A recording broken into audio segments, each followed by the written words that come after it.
Hello दोस्तों, आज की इस वीडियो में क्लास 11 इकोनॉमिक्स का top of the most important question को देखने वाले हैं। दोस्तों, यही प्रश्न आपके आज के एग्जाम में छपने वाले थे। ये वीडियो आपके लिए काफ़ी महत्वपूर्ण है। इस वीडियो को आप लोग एग्जाम से पहले जरूर देख के जाए, ये आपके लिए काफ़ी लाभदायक होगा। दोस्तों, यही प्रश्न आज आपके एग्जाम में छपेंगे। तो चलिए दोस्तों, वीडियो को बिना देर किए हुए स्टार्ट करते हैं। पहला प्रश्न देखिए, आपके स्क्रीन पे है, निम्नलिखित में से प्रश्नवाली की एक विशेषता कौन सी नहीं है। तो इसका जो राइट आंसर हो जाएगा दोस्तों, आपका ऑप्शन नंबर बी हो जाएगा। ठीक है, प्रश्न में उत्तर का संकेत नहीं मिलना चाहिए। ये जो है दोस्तों बिल्कुल करेक्ट आंसर है। दोस्तों, आप इस वीडियो को देख ले, आप लोग 40 में से 40 100% लाएंगे। दोस्तों, यही प्रश्न आपके एग्जाम में पूछा जाएगा। ठीक है, आगे देखिए, अगला जो प्रश्न है आपका दूसरा नंबर जो प्रश्न है दोस्तों, सांख्यिकी का जनक। ठीक है, सांख्यिकी का जनक किसे कहा जाता है। तो सांख्यिकी का जनक दोस्तों गॉटफ्राइड एक्नेवल को कहा जाता है। ऑप्शन नंबर बी जो है करेक्ट आंसर है। आगे देखिए, तीसरा नंबर जो प्रश्न पूछा गया है, अर्थशास्त्र जीवन के कारोबार के संदर्भ में मनुष्य का अध्ययन है, यह कथन किस अर्थशास्त्री का है। तो इसका जो करेक्ट आंसर हो जाएगा दोस्तों Alfred Marshall. Option number C जो है करेक्ट है। आगे देखिए, 4 नंबर प्रश्न आपका मुक्तोत्तर प्रश्न के संबंध में कौन सा कथन सत्य है। ठीक है, तो इसका जो राइट आंसर हो जाएगा दोस्तों आपका ऑप्शन नंबर ए हो जाएगा, सही व्याख्या करना कठिन। आगे देखिए, 5 नंबर प्रश्न आपका परास का क्या अर्थ है। ठीक है, परास का क्या अर्थ है। तो इसका जो अर्थ होता है दोस्तों अधिकतम और न्यूनतम प्रेक्षणों का बीच का अंतर। ऑप्शन नंबर ए जो है करेक्ट है। आगे देखिए, अगला जो प्रश्न है दोस्तों 6 नंबर प्रश्न।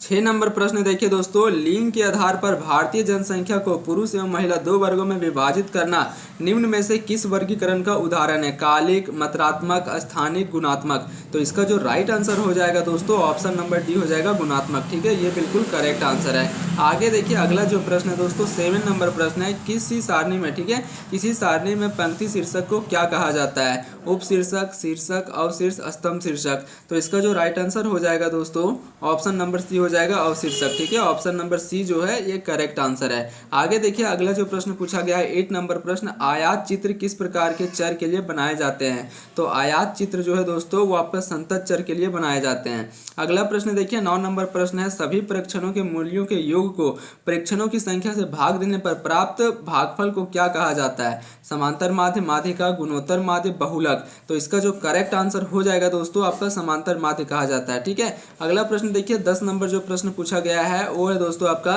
निम्नलिखित में से किस औसत की गणना करने के लिए आंकड़ों को बढ़ते क्रम में रखना अनिवार्य होता है। समांतर माध्य, माध्यिका, गुणोत्तर माध्य। ऑप्शन नंबर डी है दोस्तों बहुलक। इसका जो राइट आंसर हो जाएगा माध्यिका। ठीक है, ऑप्शन नंबर बी जो है करेक्ट आंसर है। अगला प्रश्न देखिए दोस्तों, 11 नंबर प्रश्न आपका, दिए गए आंकड़ों का बहुलक मान ज्ञात कीजिए। इसका दोस्तों बहुलक ज्ञात करना है। बहुलक वही होता है दोस्तों, जो भी संख्या सबसे ज्यादा बार रिपीट होता है दोस्तों वही आपका बहुलक होता है। तो इसका जो राइट आंसर हो जाएगा आपका 26। ऑप्शन नंबर सी जो है दोस्तों ये बिल्कुल करेक्ट आंसर है। आगे देखिए, अगला जो प्रश्न आपका 12 नंबर प्रश्न है दोस्तों, चतुर्थक वह मान है जो दिए हुए आंकड़ों को बांटती है। ठीक है, 2 बराबर भागों में, 3 बराबर, 4 भागों में, 5 भागों में। तो इसका जो करेक्ट आंसर हो जाएगा आपका 4 भागों में। ठीक है, ऑप्शन नंबर सी जो है करेक्ट है। अगला प्रश्न देखिए दोस्तों, नेक्स्ट प्रश्न है आपका, निम्नलिखित में से माध्यिका की एक विशेषता कौन सी नहीं है। ठीक है, इनमें से दोस्तों कौन सा जो है माध्यिका की एक विशेषता नहीं है। तो इसका राइट आंसर हो जाएगा ऑप्शन नंबर ए, यह आंकड़ों को 2 भागों में विभाजित करती है, ये जो है दोस्तों विशेषता नहीं है। ठीक है, आगे देखिए, नेक्स्ट प्रश्न आपका, दिए गए आंकड़ों का परास की गणना कीजिए। ठीक है, इसका आपको दोस्तों परास ज्ञात करना है। इसको आप लोग निकाल लीजिएगा। यहाँ पे दोस्तों स्क्रीन पे ज़्यादा जगह नहीं है तो आपको समझ में नहीं आएगा। ठीक है, आप लोग अगर परास का सूत्र जानते हैं तो इस परास के सूत्र पर बैठाइएगा दोस्तों, सारा आंसर आपको आसानी से निकल जाएगा। ठीक है, आगे देखिए, अगला जो प्रश्न आपका 15 नंबर प्रश्न है दोस्तों, यहाँ पे निम्न में से कौन वितरण की असमानता का माप करता है। ठीक है, तो इसका जो करेक्ट आंसर हो जाएगा दोस्तों आपका ऑप्शन नंबर सी हो जाएगा। ठीक है, लॉरेंज वक्र। ऑप्शन नंबर सी जो है ये करेक्ट है। आगे देखिए, अगला प्रश्न आपका, दिए गए आंकड़ों से मानक विचलन की गणना कीजिए। तो इसका जो करेक्ट आंसर हो जाएगा दोस्तों आपका ऑप्शन नंबर बी हो जाएगा। ठीक है, ये करेक्ट आंसर है। अगला प्रश्न देखिए, निम्न चित्रों, ठीक है, निम्न चित्र 2 चरों के बीच किस प्रकार के सहसंबंध को दर्शाता है। तो इसका जो राइट आंसर हो जाएगा दोस्तों ऑप्शन नंबर बी हो जाएगा। ठीक है, पूर्णतः घनात्मक सहसंबंध। ऑप्शन नंबर बी जो है करेक्ट आंसर है। 18 नंबर प्रश्न देखिए दोस्तों, पियर्सन सहसंबंध गुणांक का मान होता है। तो इसका जो मान होता है दोस्तों वो आपका होता है +1 और -1 के बीच। ठीक है, ऑप्शन नंबर डी जो है करेक्ट आंसर है। आगे देखिए, अगला जो प्रश्न है दोस्तों आपका 19 नंबर प्रश्न है, कीमत सूचांक क्या मापता है। ठीक है, कीमत सूचांक क्या मापता है। तो ये दोस्तों आपका आधार वर्ष की तुलना में वर्तमान वर्ष की कीमतों को औसत परिवर्तन मापता है। ऑप्शन नंबर ए जो है करेक्ट आंसर है। अगला प्रश्न देखिए दोस्तों, 20 नंबर प्रश्न है, पासे का मूल्य सूचांक में भार के रूप में किस मान को लिया जाता है, ठीक है, P1 P0 Q1 Q0, ठीक है। तो इसका जो करेक्ट आंसर हो जाएगा दोस्तों आपका ऑप्शन नंबर सी हो जाएगा, ठीक है, ये करेक्ट आंसर है। 21 नंबर प्रश्न देखिए, भारत में लौह एवं इस्पात उद्योग का विकास प्रारंभ हुआ 18वीं शताब्दी में, 19वीं में, 19वीं में, 20वीं में। तो इसका जो करेक्ट आंसर हो जाएगा दोस्तों आपका 20वीं शताब्दी के आरंभ में, ऑप्शन नंबर डी जो है करेक्ट है। अगला प्रश्न देखिए, 22 नंबर प्रश्न पूछा गया है, भारत में जनांगीय संक्रमण का प्रथम सोपान जो वह किस अवधि को माना जाता है, वर्ष 1921 से पूर्व, वर्ष 1921, वर्ष 1921 के बाद, वर्ष 1922। तो इसका जो करेक्ट आंसर हो जाएगा दोस्तों ऑप्शन नंबर ए हो जाएगा, ठीक है, वर्ष 1921 से पूर्व। अगला प्रश्न देखिए, अगला जो प्रश्न आपका, भारतीय राष्ट्रीय नियोजन में प्रयुक्त शब्द पंचवर्षीय योजना किस देश से लिया गया है, ठीक है, अमेरिका से लिया गया है, ऑप्शन बी है कनाडा से, पूर्व सोवियत रूस से, फ्रांस से। तो इसका जो राइट आंसर हो जाएगा दोस्तों पूर्व सोवियत रूस से, ठीक है, ऑप्शन नंबर सी जो है करेक्ट आंसर है।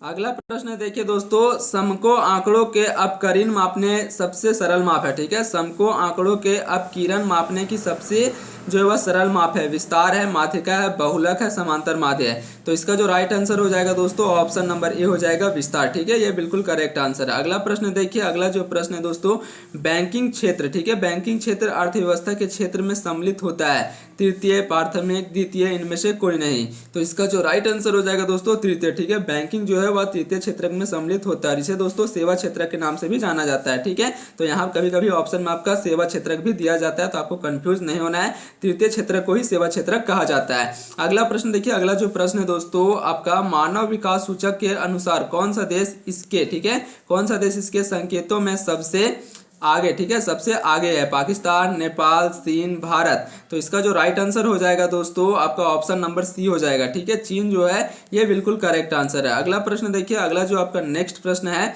भारत में, ठीक है, भारत में ग्रामीण साख प्रदान करने वाले शीर्ष स्थान कौन सा है। तो इसका जो राइट आंसर हो जाएगा दोस्तों नाबार्ड, ठीक है, ऑप्शन नंबर बी जो है ये करेक्ट आंसर है। अगला प्रश्न देखिए, अगला जो प्रश्न आपका, शहरी क्षेत्रों में मुख्यतः पाया जाता है, ठीक है, छुपी हुई बेरोजगारी, खुली बेरोजगारी, मौसमी बेरोजगारी, इनमें से कोई नहीं। इसका राइट आंसर हो जाएगा दोस्तों आपका खुली बेरोजगारी, ठीक है, ये जो है बिल्कुल करेक्ट आंसर है, खुली बेरोजगारी, ठीक है। आगे देखिए अगला प्रश्न, अगला प्रश्न देखिए दोस्तों, टिस्को का पूर्ण रूप है, ठीक है, टिस्को का पूर्ण रूप है। तो इसका राइट आंसर हो जाएगा Tata iron and steel company, ये जो है दोस्तों बिल्कुल करेक्ट आंसर है। 31 नंबर प्रश्न देखिए, किस वर्ष को महाविभाजन का वर्ष कहते हैं। तो इसका जो करेक्ट आंसर हो जाएगा दोस्तों आपका हो जाएगा 1921, ठीक है, ऑप्शन नंबर सी जो है ये करेक्ट है। अगला प्रश्न देखिए, 32 नंबर प्रश्न है, सतत विकास के अंतर्गत किनके आवश्यकताओं की संतुष्टि होती है। तो इसका जो राइट आंसर हो जाएगा दोस्तों ऑप्शन नंबर सी हो जाएगा, ठीक है, केवल वर्तमान पीढ़ी की और केवल भावी पीढ़ी की, ये दोनों करेक्ट आंसर हो जाएगा। आगे देखिए अगला जो आपका नेक्स्ट प्रश्न है, भारत में, ठीक है, भारत में किस प्रकार की अर्थव्यवस्था देखी जाती है। भारत में दोस्तों मिश्रित अर्थव्यवस्था देखी जाती है, ऑप्शन नंबर ए इसका सही आंसर है। आगे देखिए अगला प्रश्न है आपका, 1978 में तीव्र औद्योगिक समृद्धि की शुरुआत किस देश से की गई है।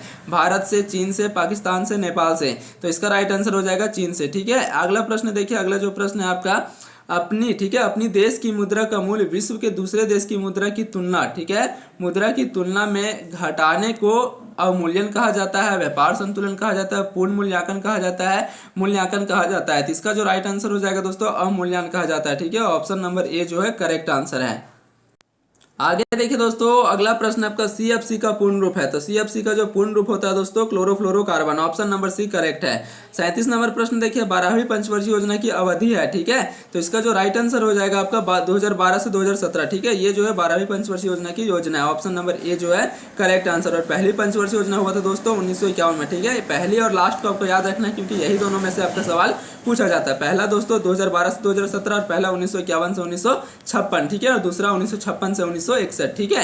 आगे देखिए अगला जो प्रश्न आपका 38 नंबर प्रश्न है, कृषि साख के साधन है, ठीक है, कृषि साख के साधन है। तो इसका राइट आंसर हो जाएगा दोस्तों भूस्वामी, व्यावसायिक बैंक, ग्रामीण बैंक, ये तीनों सही है, इसलिए इसका राइट आंसर हो जाएगा इनमें से सभी। आगे देखिए अगला प्रश्न आपका 39 नंबर प्रश्न दोस्तों, निर्धनता, ठीक है, निर्धनता रेखा से नीचे रहने वाले लोगों का अनुपात होता है आपका भारत में, चीन में, रूस में, USA में। तो इसका जो राइट आंसर हो जाएगा भारत में, ठीक है। अगला प्रश्न देखिए 40 नंबर प्रश्न है आपका, नवरत्न क्या है।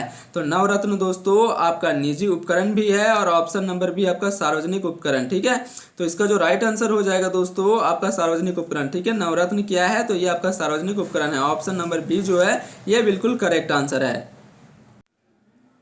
ये था दोस्तों इकोनॉमिक्स का मोस्ट इंपॉर्टेंट क्वेश्चन। आप इस वीडियो को एग्जाम से पहले जरूर देख के जाए, यही प्रश्न दोस्तों आपके एग्जाम में छपने वाले हैं। दोस्तों अगर आपको वीडियो अच्छी लगी हो तो चैनल को सब्सक्राइब कर ले, वीडियो को लाइक कर ले और दोस्तों के साथ इसे जितना ज़्यादा हो सके शेयर करें।